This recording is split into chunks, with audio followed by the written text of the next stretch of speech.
ঠাকুর ঠাকুর তুমি তো আমার অবস্থা সব জানো ঠাকুর, তবে কেন এমন করছো? আমাকে যে করে হোক একটু ব্যবস্থা করে দাও, আমি তো ধার দেনে জড়িত হয়ে গেছি। কিরে বন্ধু, ঠাকুরের কাছে কি চাস? ভগবান, স্বয়ং ভগবান। বন্ধু বন্ধু রে, ভগবানই মনে হয় আমারে তোর কাছে পাঠাইছে। না না, ভুল ভুল, তোরে মনে হয় ভগবান আমার কাছে পাঠাইছে। বলি কি বন্ধু, আমার খুব 500 টাকার দরকার রে ভাই। বন্ধু 500 টাকা থাকলে দে না রে ভাই, খুব বিপদ।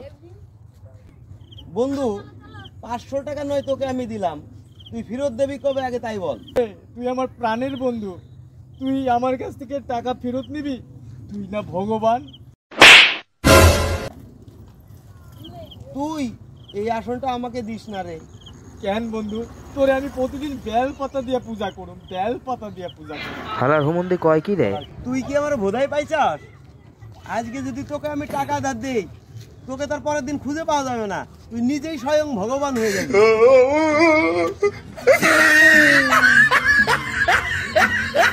তুই বিড়ি খাইতেছস? হ্যাঁ, এইগুলা ঠিক না ভাই, এইগুলা ঠিক না।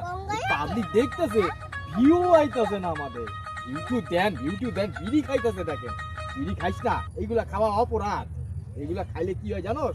স্বাস্থ্যের পক্ষে ক্ষতিকর, স্বাস্থ্যের পক্ষে ক্ষতিকর। ফেল বিড়ি, ফেল।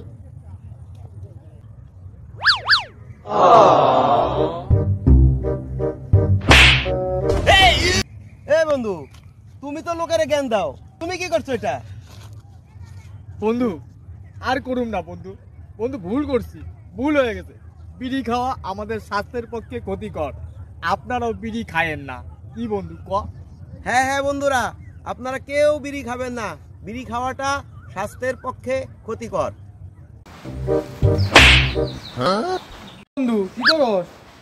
নোংরা পরিষ্কার করছি। আরে বন্ধু, তোর কাছে 300 টাকা নাই? তাহলে তুই তোর বান্ধবীরে রিচার্জ করে দাস না কে? বান্ধবী আমার, ওর রিচার্জ করার জন্য তো তারা কিসের রে? আরে বন্ধু, তুই রিচার্জ করে দাস নাই বলে তো 2 দিন ধরে আমার সাথে কথা নাই। আমার বান্ধবী, আমি রিচার্জ করবো কি না করবো আমি জানি। শোন বন্ধু, আজকে যদি রাতের মধ্যে রিচার্জ না করিস তাহলে কিন্তু তোর খবর আছে। শালা আমার বান্ধবী, ওর আমার রিচার্জ করে দিতে হবে।